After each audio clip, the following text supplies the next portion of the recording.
Bonjour à tous, aujourd'hui on va voir une nouvelle vidéo sur les ransomware. Les ransomware, les rançongiciels ou les cryptolockers, tous désignent le même type de virus qui va en fait crypter vos documents et vous demander de payer une rançon afin de pouvoir les décrypter.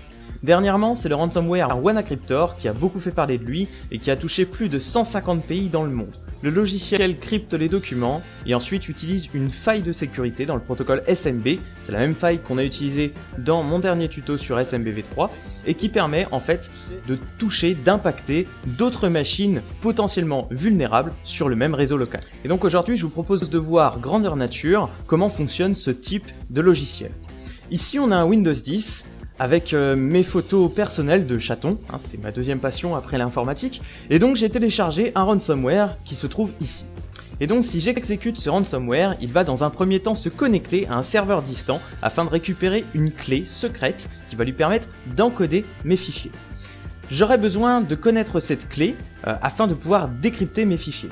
Si je paye la rançon demandée, potentiellement, et ce n'est même pas sûr, je vais pouvoir avoir accès à cette clé privée afin de déchiffrer mes fichiers. C'est parti tout de suite pour la démonstration. J'exécute mon logiciel de cryptage. J'attends patiemment quelques secondes et là je vois que certains fichiers commencent déjà à être cryptés. J'attends encore quelques instants, on voit que mes fichiers sont cryptés en .locked et donc sur mon bureau apparaissent deux nouveaux fichiers, un decrypt.exe et un fichier texte comment décrypter mes fichiers. Alors, comme tout bon utilisateur normal, dans un premier temps, je me demande ce qui m'arrive et j'essaye d'ouvrir mes fichiers. Malheureusement, je ne peux plus du tout les ouvrir. Si je renomme même mes fichiers dans leur format d'origine, par exemple ici, c'était du JPEG, si je l'ouvre, je ne pourrai jamais avoir un aperçu de ma photo. Voilà, nous ne parvenons pas à ouvrir ce fichier. Dans un second temps, comme tout bon utilisateur, toujours, je vais essayer de cliquer sur decrypt.exe en espérant pouvoir déchiffrer mes fichiers. Ici, on me demande d'entrer une clé afin de décrypter mes fichiers. J'essaye d'appuyer sur Entrée, rien ne se passe. J'essaye de rentrer des numéros et le logiciel se ferme.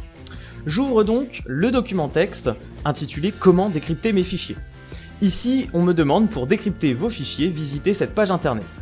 J'ai donc une adresse internet qui m'est fournie et si je l'ouvre avec un navigateur, je vois que j'ai été piraté et on me demande mes numéros de carte bleue afin de payer une rançon.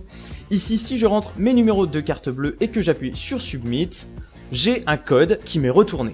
J'insiste bien sur le fait que pour les besoins de cette vidéo, un code m'est fourni afin de déchiffrer mes fichiers. Dans la vie réelle, si vous êtes victime d'une véritable attaque de ransomware, vous n'avez aucune garantie quant à un code qui vous sera fourni lorsque vous aurez payé votre rançon. Je vais donc copier le code qui m'est fourni et je vais lancer le logiciel Decrypt. Je vais coller le code qui m'est fourni et je vais croiser les doigts afin que cela fonctionne. Attention, moment de suspense, mes photos réapparaissent et donc je vais pouvoir les rouvrir. Ici, si je double-clique sur ma photo, je peux bien la rouvrir et l'utiliser comme auparavant. Je vous informe que ce ransomware a été utilisé uniquement sur mon réseau local et que le cryptage de documents qui ne vous appartient pas est considéré comme du vol. C'est passible de très lourdes sanctions et je ne vous encourage pas du tout à le faire. Ce qui s'est passé avec les logiciels de type WannaCryptor, les ransomware, les cryptolockers, c'est vraiment quelque chose que je trouve stupide.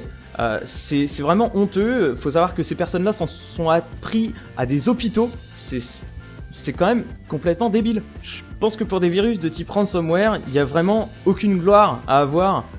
Déjà, je suis complètement axé piratage éthique. Et en plus, n'importe qui est débutant en programmation peut coder un ransomware. C'est, comme je vous le dis, il n'y a aucune gloire à en tirer quoi. Sur ce les amis, n'hésitez pas à vous abonner à la chaîne si vous avez aimé cette vidéo, mettre un petit pouce bleu, et si vous voulez débattre de sujets beaucoup plus sérieux comme ma collection de photos de chatons, n'hésitez pas à m'envoyer un message à processus@tf1.fr, à visiter mon site web tf1.fr. Je vous dis à très vite, salut!